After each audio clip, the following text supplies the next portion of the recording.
Voilà, on va commencer, on est aujourd'hui, le lundi 2 novembre et le 15 Mar Cheshvan. On continue donc le cours traditionnel du lundi, on est Parashat Vayera. Et donc, comme on le dit toujours, on sait que le mot monde, comme on le dit en français, le monde pour désigner le monde, ce mot n'existe pas en hébreu. On dit olam. Quand je dis qu'il n'existe pas, parce que le mot olam ne veut pas dire monde. Que veut dire le mot olam? Veut dire voile. Donc on sait que quand on dit le mot olam, ça fait allusion au monde, en français ou dans une autre langue. Mais ce qui est voile, olam, c'est du mot elem, qui veut dire voile, bien sûr. On est tellement habitué à traduire le mot olam par monde qu'on passe complètement à côté du message. Il n'y a pas de mot dans notre langue pour désigner le mot monde. On a le mot olam qui signifie le voile. On sait que quand la Torah utilise le mot le voile, ça fait allusion au monde. Mais à partir du moment où on a enfin bien traduit, ça ouvre une porte énorme sur tout ce que l'on peut comprendre qui se cache justement derrière ce voile. Pourquoi la Torah appelle le monde le voile? Donc il est clair qu'il y a une intention. Généralement, c'est quoi un voile? Un rideau. Quelque chose qui cache toute une réalité qui est derrière le rideau. Et donc, si le monde s'appelle voile, c'est bien pour nous faire comprendre que nous ne sommes que d'un côté du rideau, et que de l'autre côté, il y a une dimension qui échappe complètement à notre logique, à nos sens physiques, mais qui existe, qui est là, de l'autre côté du voile. Et d'une certaine manière, tout le but de l'existence sur Terre serait d'affiner le voile jusqu'à le rendre transparent. C'est d'ailleurs pour ça que les grands maîtres de la Kabbalah expliquent que toute la réalité absolument réelle, ce n'est pas des métaphores ou de la philosophie ou des concepts philosophiques, c'est une réalité vraie, réelle, qui se trouve derrière le voile. Cette réalité globalement porte le nom de Sphirot. Il n'y a pas que ça derrière le voile, mais on parle souvent des Sphirot.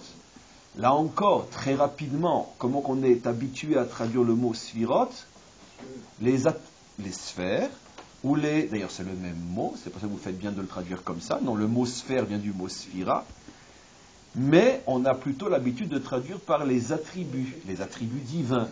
Les 10 sphirotes sont les 10 attributs divins. C'est juste, traduire par sphère, traduire c'est encore plus juste par attribut divin.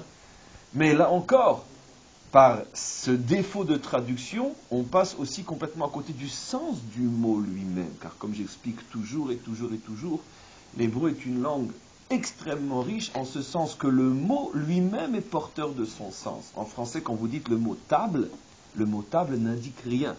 Mais en hébreu, quand vous dites le mot shulchan, dans le mot lui-même, vous avez le sens de l'objet. On pourrait le démontrer pratiquement sur tous les mots usuels en hébreu. En tout cas, dans le mot sphira qui nous intéresse, que signifie le mot sphira? Ça vient d'ailleurs en français le mot saphir. Le mot sphira, c'est quelque chose qui est affiné, qui est purifié. C'est pour ça qu'on dit un saphir pur. Et donc, le mot sphira, l'isphore, signifie affiner. C'est un affinement. Et donc, qu'est-ce qu'on veut nous faire comprendre par là?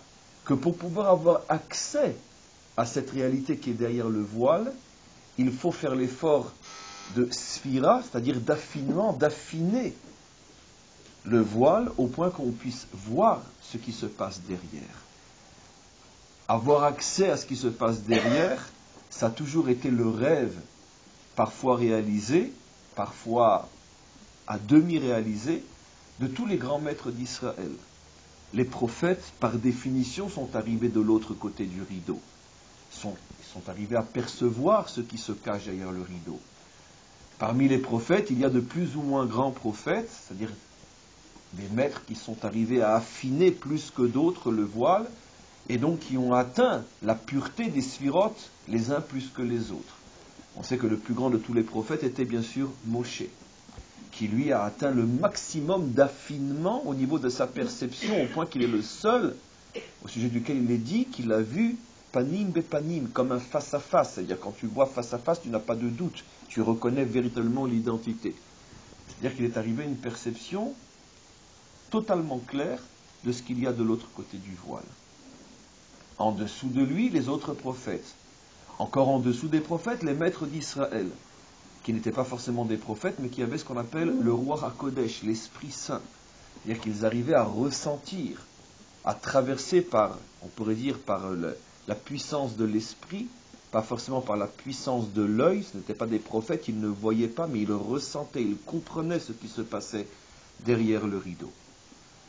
En tous les cas, tout ça pour arriver doucement vers notre cours, une des choses que les prophètes ou les maîtres nous ont révélées, c'est que bien que pour le commun des mortels que nous sommes, nous ne voyons pas ce qu'il y a derrière le rideau, mais nous savons une chose, c'est que le monde d'en bas est le reflet, matérialisé, mais le reflet du monde d'en haut. C'est-à-dire qu'on ne peut rien trouver en bas qui n'est pas un shoresh, qui n'est pas une racine en haut. Et c'est-à-dire que, d'une certaine manière, puisque Dieu nous a coupés de ce monde qui est derrière le rideau, et seuls, on pourrait dire, des êtres d'élite ont accès, pour l'instant en tous les cas, à ce qui est derrière le rideau, car au moment de la délivrance, pratiquement tout le monde arrivera de l'autre côté du rideau, ce qu'on appelle le monde à venir, la véritable réalité qui se dévoile à nos yeux. Mais en tous les cas, pour ne pas nous laisser complètement coupés de ce qui se passe derrière, le monde que nous connaissons a été créé sur le modèle du monde caché.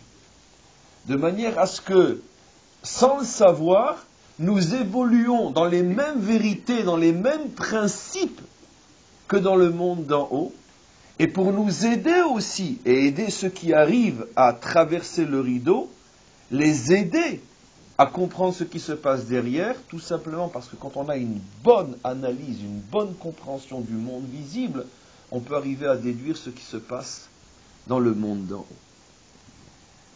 Parmi tous les symboles qui sont dans notre monde, il y a un symbole assez extraordinaire dont on va parler aujourd'hui, dont j'ai parlé d'ailleurs ce Shabbat à une autre occasion et qu'on va reprendre aujourd'hui d'une autre manière, c'est le symbole de l'arbre. L'arbre qui donne des fruits. Pourquoi c'est un symbole extrêmement important?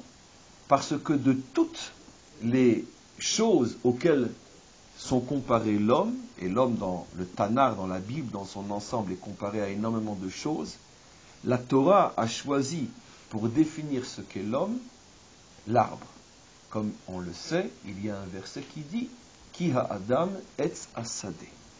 On sait que l'arbre a une importance énorme dans la Torah, surtout au niveau de sa symbolique, puisque tout le récit de la création et surtout de ce qui s'est passé dans le Gan Eden tourne autour de l'arbre. On est tous suffisamment intelligents pour deviner, si ce n'est comprendre, que ce ne sont que des codes, il se cache quelque chose, et il y a toute cette symbolique de l'homme qui doit ou ne pas manger des fruits de l'arbre, mais en tous les cas, l'homme lui-même est comparé à un arbre. Et très globalement, qu'est-ce que l'arbre nous indique? L'arbre nous indique la chose suivante, que finalement, si on regarde comment évolue un arbre et à quoi il sert, on s'aperçoit qu'il y a quelque chose de tout à fait extraordinaire dans l'arbre. Il existe, il se construit, se bâtit pendant des semaines, des mois et des années pour donner quelque chose dont lui-même ne tire aucun profit. C'est le fruit. Après avoir poussé pendant 10, 20, 30 ans, il va être porteur d'un fruit, va passer un homme qui n'a pas peiné, qui n'a pas travaillé, qui n'a peut-être aucune connaissance de tous les efforts et de tout le temps qu'il a fallu pour que cet arbre pousse et donne un fruit, il va se mettre sous l'arbre, prendre le fruit et partir avec et le manger. Le fruit a retiré quelque chose de ça? Strictement rien. Rien du tout. Alors pourquoi l'arbre existe? L'arbre existe parce qu'il représente quelque chose d'énorme qui est tout simplement, le fruit je parle, qui est, comme je vais vous l'expliquer, qui est l'âme. J'ai dit que tout ce qui est en bas est le reflet de ce qui est en haut. Lorsque Dieu a voulu représenter dans ce monde ce qu'est une âme, il a créé les fruits. Pourquoi? Parce que l'âme, elle aussi, fonctionne exactement comme un fruit, bien qu'on va le voir plus dans les détails, en ce sens que l'âme est mise dans un corps, elle donne vie au corps, elle se fait emporter, elle est utilisée par le corps. L'âme ne retire rien de ça, elle est là pour permettre au corps d'exister. Et très souvent, le corps ignore ou veut ignorer complètement tout ce que cette âme fait pour lui, pire, le corps entraîne l'âme et souille l'âme, et l'âme, d'une certaine manière, se laisse faire, elle refuse même de se battre, elle se laisse emporter par le corps dans toutes les folies que le corps veut faire en se servant d'elle, car si l'âme quitte le corps, automatiquement, le corps meurt. Exactement de la même manière qu'un homme prend un fruit, et le fruit ne peut absolument pas se battre, il ne peut absolument pas dire non, même si celui qui prend ce fruit n'est pas le propriétaire de l'arbre. Le fruit, à partir du moment où il a poussé, il est entièrement disponible pour celui qui va l'utiliser. Maintenant, il y a différentes manières d'utiliser ce fruit-là. D'abord, c'est son propriétaire qui va l'utiliser. Si c'est le propriétaire qui utilise le fruit de l'arbre, automatiquement, il y a une relation profonde entre ce que fait le propriétaire et tout ce qui a été investi par le propriétaire pour mériter ce fruit. C'est le propriétaire qui a labouré son champ, qui l'a ensemencé, qui a arrosé, qui a des fois passé des journées entières à travailler, qui a eu peur quand il y avait des tempêtes, qui a vécu d'une certaine manière la pousse de cet arbre. Et quand il vient récolter son fruit, le propriétaire d'une certaine manière mérite de prendre ce fruit. Et on comprend le sens. Et il est clair que celui qui a investi dans ce champ, lorsqu'il va manger ce fruit, il le mange avec une très très grande noblesse. Et bien évidemment, ce fruit-là va, d'une certaine manière, lui donner le meilleur que l'homme peut recevoir. À la différence, peut venir un homme qui, lui, n'a rien investi, n'a pas travaillé, n'a pas fait d'effort, et il prend ce fruit avec la plus grande facilité du monde. Il est complètement déconnecté de tout l'effort qu'il a fallu pour que ce fruit existe. Mais d'un autre côté, ce n'est pas un voleur, c'est la deuxième catégorie d'homme. Il a été autorisé par le propriétaire à manger ce fruit. Donc, il est, on pourrait dire, moyen dans sa relation avec ce fruit. D'un côté, il n'est pas voleur, d'un autre côté, il n'a rien investi pour mériter ce fruit. Et il y a le troisième genre d'hommes, les voleurs, qui rentrent dans un champ qui n'est pas à eux, qui n'ont pas travaillé, qui n'ont pas peiné, qui n'ont rien fait, et qui viennent récolter injustement tous les efforts faits par le propriétaire du champ, et il prend le fruit et il part avec. Ces trois genres d'hommes représentent trois manières de vivre avec son âme. Il y a ceux qui vont faire tous les efforts nécessaires pour être à la hauteur de l'âme qu'ils ont en eux. Ils vont comprendre que, finalement, pour mériter une vie qui soit noble, qui soit justifiée, qui véritablement ait un sens, il faut travailler, travailler, travailler pour développer et dévoiler cette âme qui est en nous. Ceux-là, bien évidemment, vont véritablement profiter de cette âme. Il y a ce qu'on appelle les bénoniim, les moyens, qui, eux, ne sont pas méchants, ne font pas de mal, mais d'un autre côté sont très très très très loin d'élever et d'anoblir leur vie. C'est les gens moyens, monsieur tout le monde, monsieur personne, je vis, je mange, je dors, je suis gentil, je vais à la choule, je fais ma vie normale, il ne faut pas trop me demander. Ça veut dire que je fais de mal à personne, je suis un bon père, une bonne épouse, je suis un bon mari, une bonne épouse, je suis un bon père, une bonne mère, je suis un bon citoyen, je fais ce qu'il faut faire. Mais d'un autre côté, il n'y a pas de travail. Il n'y a pas de mal, mais il n'y a pas de travail. Il n'y a pas cette recherche profonde de savoir, mais qu'est-ce que je fais de toutes ces énergies qui sont en moi? Je suis en possession de quelque chose d'inimaginable. Comment je le développe? Comment je le dévoile? L'effort, il n'y a pas. Il n'y a pas non plus de vol, parce que je n'utilise pas ces forces qui sont en moi pour faire quelque chose de mal. Mais je suis neutre. Et enfin, il y a ceux qui n'ont fait aucun effort, qui bénéficient d'une âme qui leur est donnée parce que tous les hommes ont cette chance, et lui va aller s'en servir pour faire des choses qui sont contraires à la raison d'être de cette âme. Et c'est clair que si, d'une certaine manière, Dieu avait su, je le dis en plaisantant, parce que bien sûr qu'il sait tout, mais si Dieu avait su que cet homme-là prendrait cette âme pour l'emmener je ne sais où, il ne lui aurait jamais mis cette âme dans son corps. De la même manière que si le propriétaire avait su que viendrait une bande de brigands et lui prendrait tous les fruits de son arbre, il ne se serait pas crevé pendant toute une saison pour faire pousser ses fruits, il ne pouvait même pas en profiter. Et donc globalement, c'est les trois catégories d'hommes que nous avons. Maintenant, quoi qu'il en soit, le point commun entre ces trois catégories, c'est que l'âme, qui est le fruit, n'existe que pour donner, et ça correspond dans l'homme à ce qu'on appelle la qualité du chesed. C'est-à-dire que si on devait, la bonté, si on devait définir l'âme, ou plutôt définir quelle est la force principale de l'âme, alors sa définition sera le don. On peut tous se poser la question, est-ce que véritablement l'âme brille en moi? Alors, jusqu'à présent, vous auriez peut-être pensé que je vais savoir si l'âme brille en moi parce que je suis religieux ou non. Non. On est très très loin de la véritable définition de l'âme. Je peux être un homme religieux sans âme, et je peux parfois être un homme non religieux avec une âme. Les deux, de toute façon, sont dans l'erreur. Mais je prends exprès ces exemples extrêmes pour expliquer.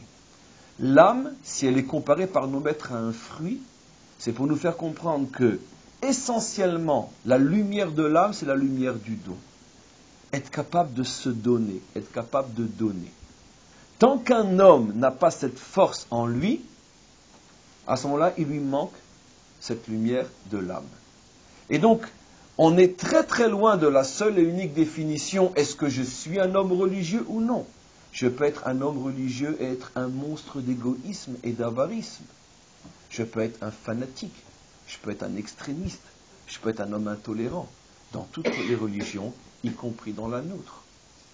Donc, vu de l'extérieur, si je définis l'âme comme étant la lumière qui me permet de comprendre que Dieu existe et le servir, alors si je vois un homme profondément religieux, je vais dire celui-là c'est sûr qu'il a dévoilé son âme. Ah, d'un côté il est égoïste, il est avare, il n'est pas véritablement tourné sur les autres. Bon, alors il est, on va dire, il est un petit peu extrémiste dans sa religion. Non, il n'a pas du tout d'âme. En tout cas, il a une âme, mais elle n'est pas dévoilée. D'un autre côté, vous allez voir un homme qui n'est pas religieux du tout, mais qui est extrêmement sensible à l'autre.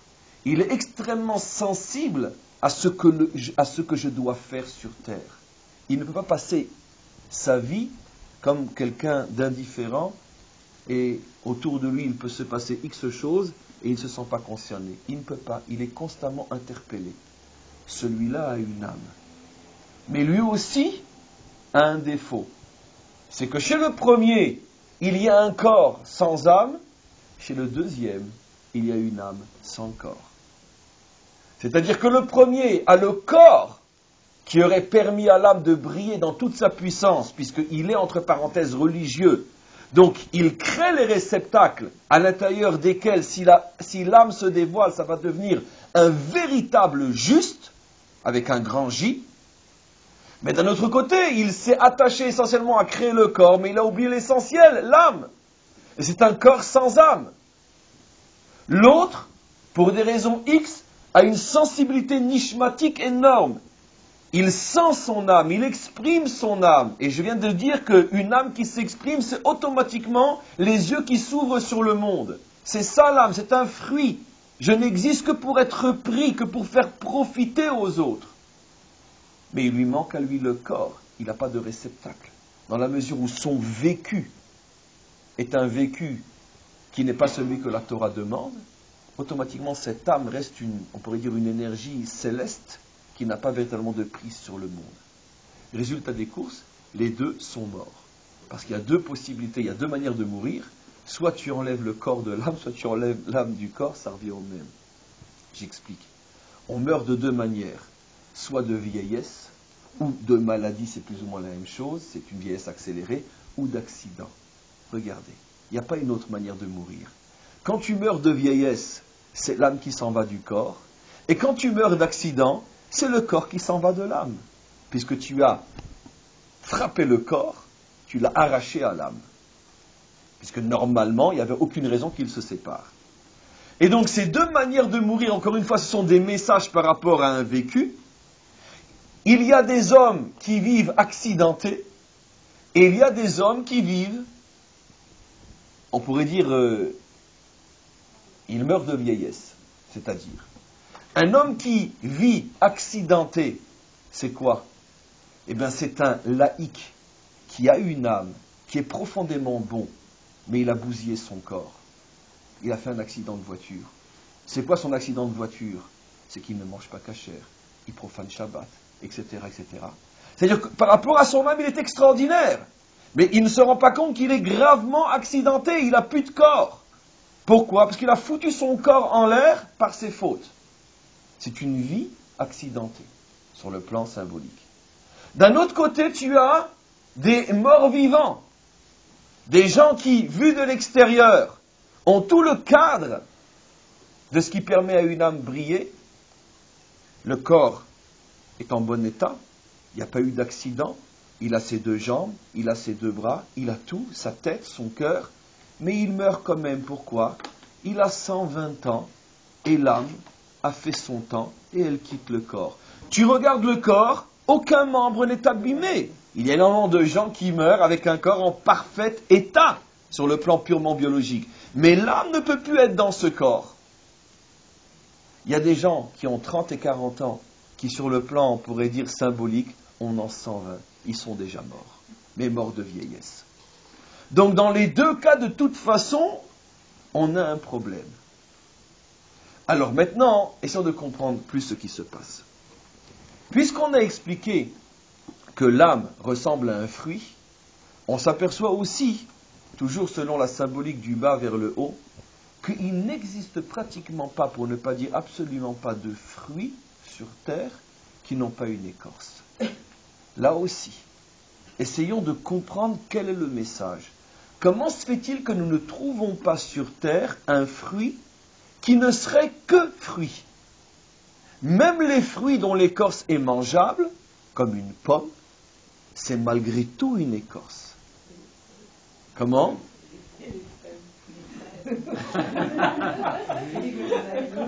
Alors vous allez me bombarder maintenant, mais vous avez le droit. Vous allez me bombarder de contre-preuves. Il y a les groseilles, il y a les fraises, etc. Continuez. Comment? Non, les abricots, il y a une peau. Non. Je vais vous montrer. Non, bien sûr, ils ont une peau. C'est comme les pommes. Ils ont une peau, la peau extérieure. C'est sûr et certain. Grattez la peau extérieure, vous verrez, il y a le fruit. Mais continuez. Comment? Les cerises, pas du tout. Il y a la chair de la cerise et c'est comme les pommes. Soyons précis, parce que je vais vous donner une réponse précise. La question elle est tellement connue que de toute façon la réponse est évidente. Exactement. Donc restons dans la même famille et vous verrez que quoi? Sur tous ces fruits-là, qu'est-ce qu'on récite comme bénédiction? Boré pri à Adama, pas Boré pri à Etz. Voilà la réponse. Regardez la merveille de notre loi. Pour tout ce qu'on appelle, nous, en français, des fruits, mais en hébreu, ce ne sont pas des fruits. En hébreu, ne s'appelle fruit que ce qui pousse sur un arbre et qui a nécessairement une écorce. Dans le langage usuel, on appelle des fraises aussi un fruit, mais c'est dans le langage français. Mais ce n'est pas un fruit chez nous. La preuve, c'est que quand on fait la bénédiction, qu'est-ce qu'on dit? Boré peri ha'adama. On appelle ça un fruit de la terre et non un fruit de l'arbre. Mais l'âme est comparée au fruit de l'arbre, comme il est dit, qui a Adam etz a sadé. L'homme est un arbre et non quelque chose qui pousse de la terre. Donc, je reviens à ce que je dis. Tout ce qui pousse sur un arbre a forcément une partie extérieure et une chair intérieure. Il y en a qui ont une grosse, on pourrait dire écorce, comme l'orange, à plus forte raison la noix ou noix de coco. Il y en a qui ont une très fine écorce, comme la prune, comme la pomme, etc. Mais ils ont tous en commun qu'ils sont des fruits de l'arbre et ils ont une écorce. Donc la question est, comment se fait-il, puisque la preuve, au contraire, grâce à votre question, on se rend compte que si Dieu avait voulu, il aurait pu très bien créer, même sur les arbres, des fruits qui n'ont pas d'écorce. Donc comment se fait-il que la répartition est à ce point, on pourrait dire précise, que ce qui pousse sur un arbre a forcément une écorce? La réponse est, dans un premier temps, parce que ce qui pousse sur un arbre est le symbole de l'âme, et l'âme est le symbole du don, Et je dois donc comprendre pourquoi l'âme a une écorce. La réponse est extrêmement simple. Regardez ce qui se passe en bas pour comprendre ce qui se passe en haut. Vous enlevez l'écorce qui se trouve autour du fruit. Qu'est-ce qui va se passer? Il va s'assécher, il va pourrir et mourir. Donc l'écorce est protectrice. On enlève l'écorce qu'au moment où on veut prendre le fruit.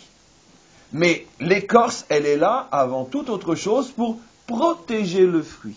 Bien qu'elle le voile, bien que des fois elle rend l'accès au fruit difficile, comme une noix de coco, où il faut un instrument pour accéder au fruit, ou une noix, peu importe, tout ce qui est noix, mais d'un autre côté, c'est vrai que l'écorce symbolise la difficulté à aller au fruit, l'écorce voile le fruit, mais en même temps l'écorce protège le fruit. Et qu'est-ce qu'on comprend au niveau de l'âme? On comprend une chose extraordinaire. C'est vrai que la force principale de l'âme, c'est le don. Mais d'un autre côté, y a-t-il sur terre quelque chose de plus dangereux que le don? Y a-t-il sur terre quelque chose de plus dangereux que la générosité quand elle n'est pas protégée? Aime ton prochain comme toi-même. Ça commence où et ça s'arrête où? D'accord. Combien de civilisations, de peuples et d'hommes sont morts sur l'autel de tu aimeras ton prochain comme toi-même? L'Europe est en train de disparaître sur l'autel de tu aimeras ton prochain comme toi-même, puisque, à force de tolérance excessive, on donne le droit d'expression à ceux qui vont enlever le droit d'expression. À force d'admettre et, on pourrait dire, d'officialiser la différence, on finit par perdre sa propre identité. Et on sait très bien que si ce n'est pas encore nous, nos enfants verront la disparition de l'Europe. Dans 20 ans, dans 30 ans, la race européenne ou l'identité européenne aura disparu. Peut-être c'est ce que les Européens veulent, peut-être, c'est leur problème. Mais une chose est sûre, c'est qu'à partir du moment où le don n'est pas protégé, eh bien, le don est attaqué et détruit au point que finalement, il disparaît et il se transforme dans le contraire de ce qu'il a été. Vous enlevez l'écorce à un fruit, qu'est-ce qui se passe? Le fruit est tout juteux, le fruit est couleur, le fruit est jus, le fruit est vie. Vous lui enlevez son écorce, vous lui enlevez sa protection, qu'est-ce que devient le fruit? Il se ratatine, il sèche, il perd sa couleur, il perd son goût, il perd son jus. D'accord? Au nom de la liberté d'expression et au nom de la tolérance, vous laissez n'importe qui et n'importe quoi se servir de votre générosité, eh bien, ce n'importe qui et ce n'importe quoi va vous assécher et vous faire crever. Maintenant, attention, je devine toutes vos questions car elles sont toutes justes. Ah, ça veut dire quoi? Ça veut dire qu'il faut se hyper protéger. Je vais vous dire une chose, il n'y a que le maître du monde qui sait donner à chaque fruit l'écorce qui lui correspond. Le principe de l'écorce est un principe fondamental. Donnons l'exemple à l'intérieur d'un couple. Donnons l'exemple dans la relation entre les parents et les enfants. Prenons les parents et les enfants. Une mère, par définition, elle est don. Elle donne son corps, elle donne son temps. Elle donne ses vitamines, elle donne tout son être, elle donne son corps, et à l'intérieur de son corps, elle donne tout ce qu'elle a. Elle est l'essence même du don. Mais si cette nature de donner devient aussi sa seule et unique nature, ben les enfants vont grandir, et à force de prendre, d'accord, ils vont devenir des monstres. Et ton don va les tuer. Pourquoi ? Ton don va les tuer. Dites à haute voix pourquoi vous n'êtes pas d'accord, bien au contraire.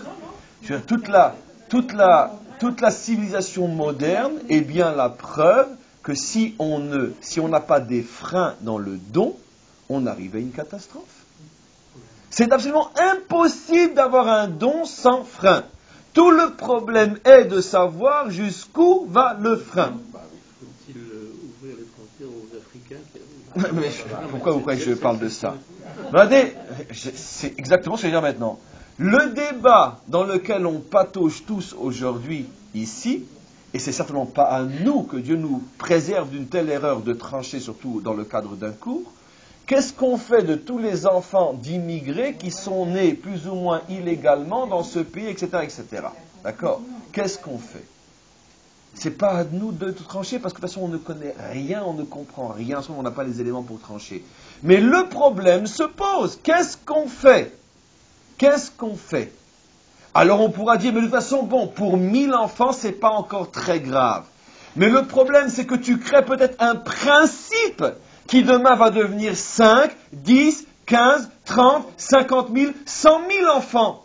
Et si tu dis non à partir du 100 millième, alors le 100 millième te dirait, alors pourquoi tu as dit oui au niveau du millième? Pourquoi je suis moins un homme que le millième, moi?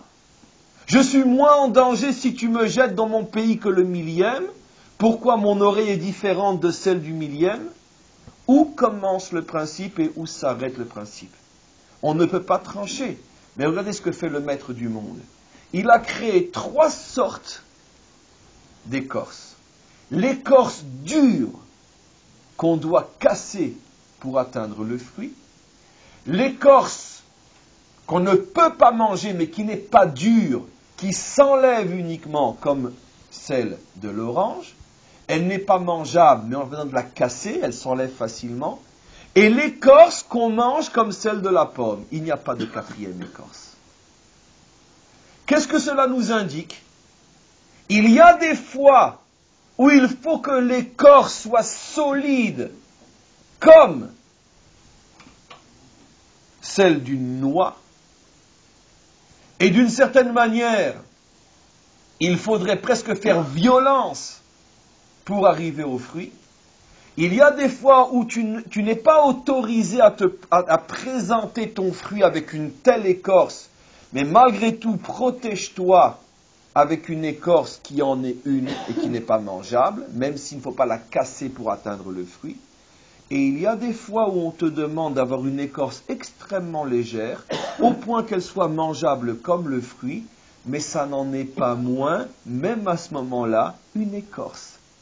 Mais ne pas du tout avoir d'écorce, mon fils, fais ce que tu veux, tu as 14 ans, 15 ans, tu veux rentrer à 4 heures du matin, je suis ta mère, je t'aime, je ne te dirai jamais non. D'accord? Ben autant le mettre directement en prison de tes propres mains, cet enfant-là. Pourquoi tu le haïs à ce point? C'est exemple idiot, mais c'est l'exemple sur lequel on peut tout construire. La plupart des couples, quand ils arrivent à de graves problèmes, c'est parce qu'ils n'ont pas su savoir à quel moment présenter telle et quelle écorce. Il y a des moments où on présente une écorce de noix quand il faudrait une écorce d'orange, des fois où il faudrait présenter une écorce de pomme quand il faudrait une écorce de pomme et on présente une écorce d'orange, peu importe, et on se gourre complètement. Il y a des fois où on reste sur ses principes pour des choses qui n'en valent vraiment pas la peine, et le couple explose. Il y a des fois où on passe l'éponge, où on dit allez fais ce que tu veux, fiche-moi la paix plutôt que construire la paix, et le couple finit par exploser, par lâcheté du fait qu'on n'a pas eu le courage de dire non quand il aurait fallu dire non. Et c'est très très très très difficile à gérer, c'est la science des sciences. Il n'y a pas de science plus science que celle-là. Celui qui arrive à entourer son don de l'écorce adéquate est le juste parfait. Et tous les hommes et toutes les femmes et tous les peuples et toutes les civilisations et toute l'histoire humaine tournent autour de ce problème. Comment donner un fruit qui a une écorce qui lui correspond? Pourquoi? Parce que nous ne connaissons plus ou moins que 2 genres d'hommes et 2 genres de civilisations. Les civilisations qui ne parlent que du fruit, même si ça reste très théorique, elles se font bouffer dans leur propre théorie. Les civilisations qui, elles, ont tellement peur de se faire bouffer qu'elles ne présentent que l'écorce. Et entre les deux, où est l'âme véritable? On ne le sait pas. Alors maintenant, essayons de comprendre un petit peu plus loin, au niveau de ce qui se cache derrière le rideau. Nos maîtres disent que, encore une fois, selon le principe de ce qui se passe en bas et le reflet de ce qui se passe en haut, de la même manière que pour naître, nous, en tant qu'êtres humains, nous avons besoin d'un père et d'une mère, en haut aussi, derrière le rideau, il y a constamment des naissances qui passent par l'union entre un père et une mère. Qu'est-ce qui naît en haut? Eh bien, l'âme, tout simplement. Nous croyons toujours que le corps naît et automatiquement, si on est bien sûr croyant, on met dedans une âme, mais on ne s'est jamais posé la question, mais l'âme elle-même, quel est son parcours? D'où vient-elle? A-t-elle toujours existé? Est-elle éternelle?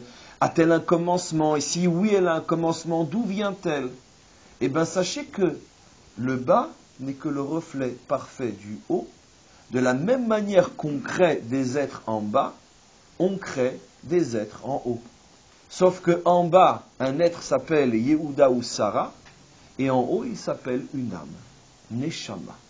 Bien qu'il y a différents types de Neshamot, mais restons dans l'aspect global, on crée des Neshamot. Et à chaque fois qu'un corps en bas est créé, et qu'il va recevoir une âme, il reçoit une âme qui a été créée, elle aussi. Et on va voir comment les choses maintenant se rejoignent. Comment se crée une âme en haut? Exactement de la même manière que se crée une âme en bas, un homme en bas. Un homme, une âme, c'est pareil. Il faut un père, il faut une mère. En haut aussi, il faut une force masculine et une force féminine. Les maîtres de la Kabbalah expliquent que la force masculine est celle qui va donner à l'âme sa dimension fruit, et la force féminine est celle qui va donner à l'âme sa dimension écorce. Qu'est-ce que c'est beau, qu'est-ce que c'est profond, qu'est-ce que c'est extraordinaire. Les maîtres de la Kabbalah expliquent que la dimension féminine est écorce et la dimension masculine est fruit. C'est péjoratif pour les femmes? C'est une merveille. Il fallait être un maître d'Israël pour sortir une merveille pareille. Bien sûr. Je suis en train de vous expliquer d'une manière très profonde tout ce qui se passe dans les parachiotes en ce moment, et on se servira beaucoup de cette clé-là. Qu'est-ce que ça veut dire que la femme est écorce et l'homme est fruit? Ça veut dire, comme on le sait, la femme est la protection de l'homme. C'est-à-dire que la dimension féminine est une dimension protectrice. Elle vient protéger le fruit pour ne pas qu'il se fasse, on pourrait dire, détruire par tous les profiteurs de fruits. Il n'y a que la dimension masculine, maintenant on ne parle pas du masculin physique et du féminin physique, on parle des concepts. Le concept masculin est un concept de don, et le concept féminin est un concept de protection du don. Savoir comment donner. Et effectivement, c'est ce qu'on va voir d'une manière extraordinaire dans la vie et dans l'histoire d'Abraham et Sarah, où Abraham, le modèle fondamental de l'homme juif, puisqu'il est le fondateur de la nation juive, le père fondateur, donc c'est le modèle fondamental de l'homme juif, il est entièrement don, entièrement fruit. C'est intéressant, dans la parasha de cette semaine, on nous dit qu'il a planté un arbre avec des fruits à Beersheva, échelle. Ce fameux échelle signifie un arbre qui donne des fruits. Rashi rapporte deux explications. C'est une auberge et c'est aussi, selon le synonyme, c'est aussi un arbre qui donne de l'ombre et des fruits, s'appelle dans la Shana Kodesh échelle. Les deux expressions de la Ben Rashi. Il plante donc un arbre qui donne des fruits. Quel était le but d'Abraham? C'est que les passants, surtout à Beersheva, vous imaginez Beersheva de l'époque, c'est encore vrai aujourd'hui, d'accord, un soleil à crever, le désert partout, on est en plein Negev d'il y a 3000 ans. Et donc, qu'est-ce qu'il a fait? Il a planté un arbre immense, parce qu'on l'appelle échelle, parce qu'il est grand comme une auberge, de là le synonyme. Et donc, venaient sous cet arbre tous les passants qui recevaient de l'ombre, recevaient la tranquillité, et cueillaient des fruits et mangeaient. Ils n'avaient même pas besoin de faire un effort, les fruits étaient là, ils descendaient jusqu'à leur bouche, ils les cueillaient et ils mangeaient. Et là-bas, c'est marqué qu'à cet endroit, Abraham, il a appris aux gens l'ikra Beshem Hashem El Olam. De prononcer ou de louer le nom de Hashem, le maître du monde. Pourquoi? Les commentaires expliquent que bien sûr, quelle était l'intention d'Abraham au niveau du sens littéral. Quand une personne prenait le fruit pour manger, alors Abraham disait, mais dis merci. Alors la personne répondait, merci Abraham. Mais non, mais tu n'as rien compris, c'est pas à moi qu'il faut dire merci, c'est à celui qui permet à l'arbre d'exister et celui qui permet à ses fruits de te nourrir. Mais je ne vois rien. Alors Abraham commençait à lui expliquer tout le cours d'aujourd'hui et d'autres cours encore. Qu'est-ce qui se cache derrière ça? C'est qu'Abraham a choisi le symbole de l'arbre et de son fruit pour expliquer tout ce qu'il y a derrière le voile. Et c'est pour ça que c'est la première fois depuis le début de la vie d'Abraham, Abraham a passé son temps à faire des autels sur lesquels il prononçait le nom de Dieu. Mais la première fois, mes amis, où on voit que le verset dit qu'il a aidé les gens à proclamer le nom de Dieu, quel olam, le Dieu du voile, c'est à cet endroit-là, avec la symbolique de l'arbre. C'est tout mon cours. Pourquoi? Parce qu'il leur a dit, vous voyez, l'arbre, il est le symbole de tout ce qui se cache derrière le voile. Maintenant, je vais vous apprendre comment fonctionne Dieu. Vous voyez ces fruits? Eh bien, ils ont tous une écorce. Vous voyez, tout le problème de l'homme, c'est de savoir comment faire du bien sans se faire bouffer par ceux qui prennent le bien que tu leur donnes. C'est tout le problème de l'existence. Quand l'homme aura compris ça, alors véritablement, il sera en relation avec le Dieu du monde. Maintenant, Abraham, il est tout chesed. Abraham, c'est l'homme qui va, c'est l'homme qui proclame, c'est l'homme qui ouvre son cœur. C'est comme on le sait, comme dit le verset, Vatiten chesed l'Abraham, tu as donné la bonté à Abraham. Abraham est le seul de tous les justes de l'histoire qui est appelé à Abraham Oavi, à Abraham que j'aime. Pourquoi? Parce qu'Abraham avance avec la mida de l'amour. Et donc il récolte l'amour, et en particulier l'amour d'Hachem. Celui qui aime les hommes est aimé de Dieu. Abraham, il est don, comme on le sait. C'est le fondement de toute notre tradition, et tous les hommes d'ailleurs le savent. C'est devenu en vérité une vérité universelle, la bonté d'Abraham. Mais Abraham, il a à ses côtés un frein. Il a à ses côtés une écorce qui va le sauver littéralement de la catastrophe. Parce que Sarah, on la voit très peu de fois intervenir. Mais elle est toujours là au bon moment. Au moment où Abraham, le fruit, risque de se faire déchirer par tous les profiteurs mal intentionnés qui utilisent la bonté des hommes pour tuer les hommes. On va le voir à plusieurs reprises, où elle va intervenir quand Abraham risque de déraper. Et le symbole de toutes les interventions, bien sûr, de Sarah, dans notre paracha, c'est quand il faut faire le choix ô combien cruel et difficile et impossible de choisir entre deux enfants d'un même père, au point que quand elle lui dit « chasse le fils de la servante », c'est tellement actuel par rapport à tout ce qui se passe aujourd'hui, « chasse le fils de la servante », Abraham se met en colère, et il est dit qu'il a reçu cette demande comme étant inconcevable et inacceptable. « Vayir'a be'einav me'od » Il a reçu cette demande de Sarah avec un grand mal, jusqu'à ce qu'il faille l'intervention de Dieu lui-même et qu'il lui dise Kol asher oui, ça c'est en français, mais en hébreu. Kol asher yomar lecha Sarah shema bekola. Toujours important de le dire d'abord dans le langage parce que ça ouvre les lumières. Tout ce que Sarah, ta femme, te dira, écoute-la. Il faut l'intervention de Dieu lui-même. De là, tu comprends que si Dieu n'était pas intervenu, Abraham n'aurait jamais accepté. Et à ce moment-là, on pourrait dire, Hachem dévoile à Abraham quelque chose que jusqu'à aujourd'hui, il ne savait pas. Et pourtant, il a 100 et quelques années. Il a peut-être 120, 115 ans, puisqu'il a eu Yitzhak, il avait 100 ans. On imagine que le conflit entre Yitzhak et Ishmael a dû commencer quand il était plus ou moins adolescent. Donc de toute façon, il a déjà largement plus que 100 ans. en imaginant ce qui est tout à fait plausible qu'il l'a épousée vers les 15, 16, 17, 18 ans, comme à l'époque et comme il n'y a pas encore si longtemps que ça fait déjà pratiquement 80 années qu'il vit avec cette femme. Et il n'a pas encore compris en face de qui il est. Au point que selon l'explication de Rashi, quand Hachem lui dit « écoute sa voix », ce qui est une répétition ou plutôt une lourdeur dans la Torah, le verset aurait dû dire « écoute-la ». C'est-à-dire Shema Bekola. C'est pas sa voix qu'il écoute, c'est son conseil. Donc il y a une lourdeur dans le texte. Et Rashi explique que Kola, on sait que le mot Kol, pratiquement partout dans la Torah, fait allusion à la prophétie. Et donc, écoute la prophétie de sa voix, car elle est une plus grande prophétesse que toi. Que Hachem dévoile à Abraham que sa femme l'a dépassé en prophétie. C'est-à-dire qu'elle voit mieux que toi, elle comprend mieux que toi. Et c'est pour ça qu'elle est ta protection, c'est pour ça qu'elle est ton écorce. Parce que sinon, quand tu fonces droit la tête contre le mur, tu vas te faire déchirer dans ce monde. Tu es trop bon. D'accord ? Et on sait très bien, surtout en français, que le B est à côté du C. En français, ça sonne bien.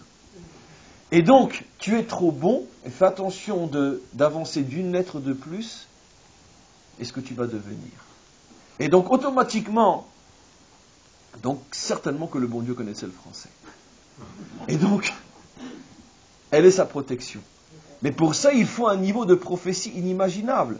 Au point que Abraham, aussi prophète est-il, il n'a pas vu. Maintenant, je vous pose la question, mes amis. Qu'est-ce que Sarah a le courage de faire? Quelque chose, elle prend un risque inimaginable.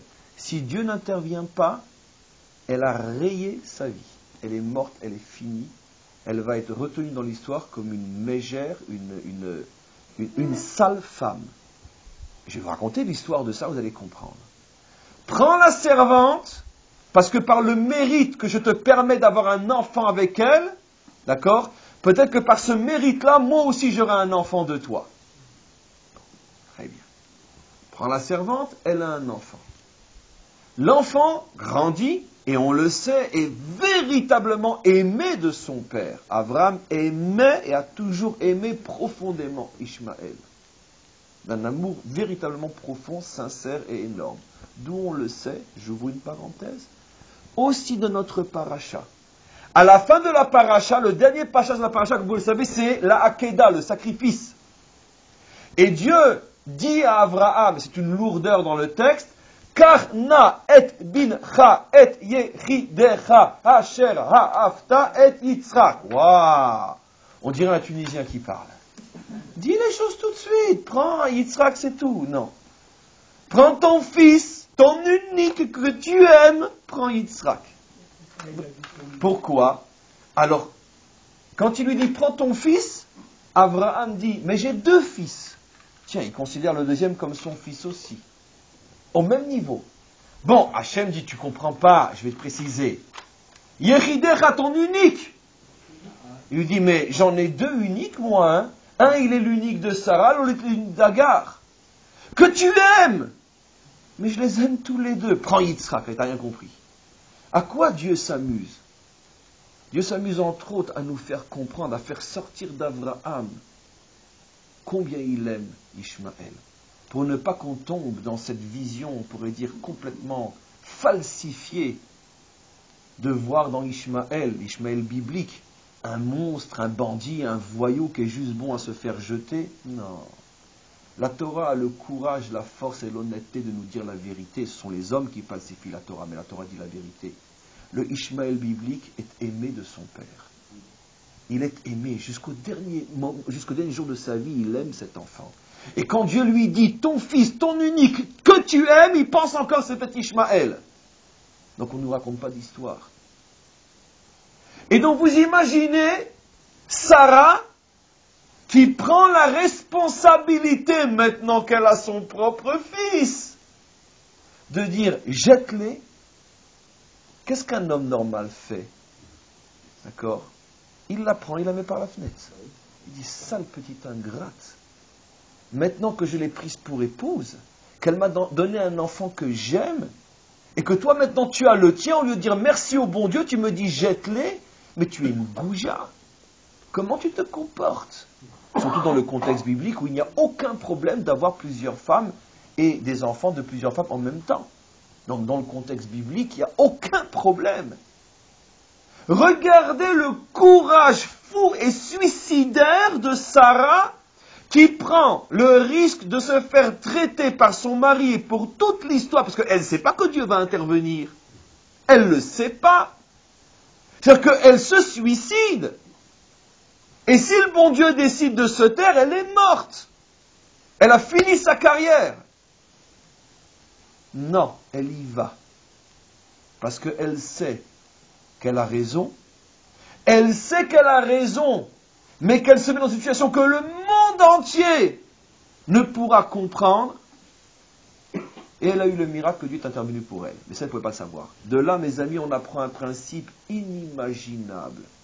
Jusqu'où doit aller un homme qui sait qu'il a raison?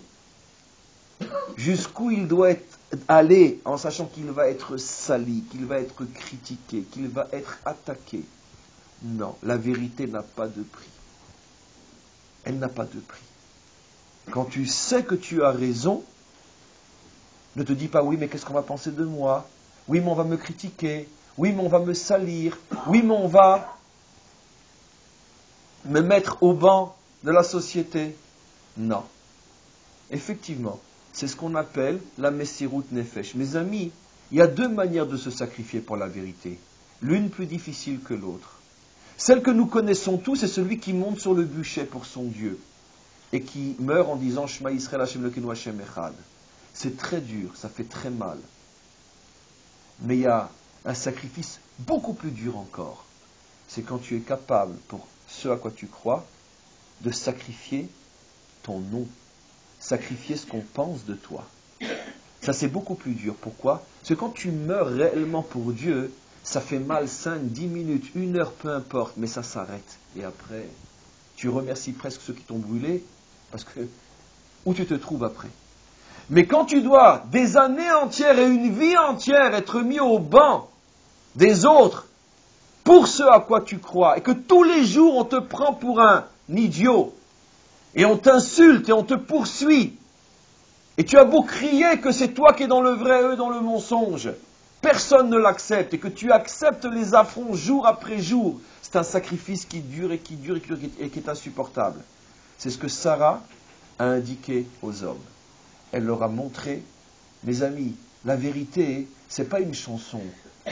Longtemps je t'ai cherché, et ça se joue à la guitare avec une tête de métèque et de juif errant, je ne sais quoi. Non, c'est pas ça la vérité. La vérité, c'est ce que tu es prêt à mourir pour elle. Jusqu'à mourir la mort la plus dure qui est sur terre. Perdre ta dignité pour elle. Sarah a dit, moi je fonce. Je sais que j'ai raison. Cet homme-là, je veux le sauver. Il comprend rien, il voit rien. Il est aveuglé par son amour. C'est un fruit sans écorce. Je ne laisserai pas ce fruit mourir. Et si on doit mourir, je meurs avec. Elle fonce, elle a gagné. Donc on apprend énormément de choses, cette histoire de Sarah. On apprend déjà qu'un homme doit être prêt à salir son nom et ne pas avoir peur du qu'en dira-t-on pour la vérité. On apprend de là quel est le rôle fondamental de la femme. C'est d'être l'écorce qui protège la folie aveugle du don masculin qui n'a pas de limite. Et on apprend tout simplement que cette femme-là a sauvé le peuple juif au moment où il était en train de naître. Car si elle n'était pas intervenue et que les deux enfants étaient restés ensemble, qu'est-ce qui serait passé? Ce serait entretués. Si ça se trouve, c'est l'un qui aurait tué l'autre, pas le bon qui aurait tué le bon, peu importe, etc. Et si Ishmaël n'avait pas tué Yitzhak, au moins il aurait peut-être influencé et détourné. C'est d'ailleurs ce dont Sarah avait le plus peur. C'est que Yitzhak suive le modèle d'Ishmaël. Et donc, tout ça a fait que, quoi qu'il en soit, elle a véritablement sauvé le peuple juif. Mes amis, ce dont le monde, surtout occidental, manque le plus aujourd'hui, c'est de femmes. Des hommes, disons bien, il en a, en veux-tu, en voilà. D'accord? Des combattants de la liberté, de la tolérance, des grandes idées, des trucs, des machins, au nom d'eux, au nom d'eux, au nom d'eux. Peu importe si sur le terrain, les gens font le contraire de ce qu'ils disent. Mais en tous les cas, des idées masculines, il y en a, en veux-tu, en voilà dans le monde occidental. Trouvez-moi une femme. Trouvez-moi quelqu'un capable de se lever, en sachant que sa réputation est finie, que tous les journaux vont le prendre pour cible, que toutes les télévisions ne vont parler que de lui, et dire, regardez ce fanatique, cette intolérance, ceci, ça, ce rétrograde, tout ce que vous voulez, qui est prêt à se salir par amour du monde et pour sauver le monde. Vous n'en trouverez pas. C'est très difficile. Aujourd'hui, la première chose qu'un homme fait, si je parle, qu'est-ce qu'on va dire de moi? Et donc, finalement, le monde se tait et la folie continue. Et qui c'est qui en profite? Dans notre civilisation, comme à l'époque de la Torah, c'est Ishmaël. Ishmaël a eu en face de lui une Sarah. Sarah lui dit, mon petit, ça ne va pas se passer comme ça. Tu ne profiteras pas de la bonté de ton père pour faire ce que tu veux chez nous. D'accord? Si tu respectes mes lois, et que tu considères que les lois de la tolérance sont respectables, alors tu as une place au milieu de moi. Mais si tu te sers des lois de la tolérance pour nous imposer les lois de l'intolérance, alors dégage, tu n'as pas de place chez moi. Qui c'est qui a le courage de dire ça aujourd'hui, mes amis? Rien que pour moi, ce que je viens de dire, ça va m'attirer un déluge de violence et de gros mots sur le site, par exemple. Mais bien sûr. Mais il n'y a pas de Sarah dans ce monde. Il n'y a pas de Sarah. Parce que s'il se lève une Sarah hollandaise, ou une Sarah belge, ou une Sarah française, ou une Sarah anglaise, ne parlons même pas d'une Sarah anglaise, mais elle n'avait même pas fini de parler, qu'elle est déjà mise au banc de la société. Qu'est-ce que fait Ishmaël? Il dit à son père, à son pays d'accueil, Abraham, continue à me donner, continue à me donner, continue à me donner. T'es bon, mais qu'est-ce que t'es bon, mais qu'est-ce que t'es bon, mais continue à me donner. Et quand tu m'auras tellement donné que tu te seras tellement affaibli, tu dégages, je prends la place et tu vas voir moi si je vais donner. Ça veut dire que toute cette histoire-là nous concerne. Rapporter à Israël, c'est tellement évident. Bien sûr. Mais bien sûr, Israël aujourd'hui, c'est tout le problème qu'on a, ce n'est que ça. Comment? Non. Je ne suis pas du tout d'accord. Je suis d'ailleurs même un petit peu déçu que vous me sortiez ça. C'est pas de votre rang. Non. Mais non, c'est du bidon, tout ça, c'est de la politique. Il ne croit pas un mot à ce qu'il dit, c'est un opportuniste, c'est un bidon comme les autres. Mais arrêtez. Je fais allusion à ce genre d'opportuniste, moi, quand je parle. Mais arrêtez. Vous l'entendez parler depuis qu'il est à son poste de ministre.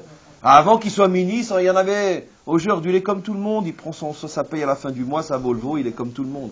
Et puis de temps en temps, parce qu'il faut se rappeler qu'il est censé représenter, il te sort une petite tirade comme ça. Mais arrêtez. C'est de ça qu'on parle. C'est ça une Sarah.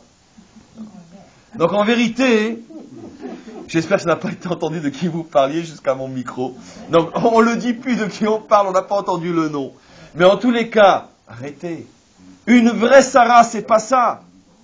Israël a besoin d'une Sarah. L'Europe, plus que nous encore. L'Europe est plus en danger que nous. Croyez-moi, c'est pour ça que je parle de l'Europe. On est en meilleure position que l'Europe, nous. Parce que nous, la chance qu'on a par rapport aux Européens, c'est que nous, on prend tellement de coups d'Ishmaël qu'on a, malgré nous, appris à se défendre un petit peu, à se créer une écorce. Mais eux, ils sont encore dans l'illusion totale. Et donc, ils ne savent pas comment créer cette écorce, c'est trop tard, le fruit est déjà croqué à pleines dents. Comprenez? Et donc, ces parachutes qu'on est en train de lire, ou plus encore, notre paracha aujourd'hui, la paracha qui parle, donc là il est tard, la paracha qui parle donc de l'intervention de Sarah, est la véritable clé du salut du monde.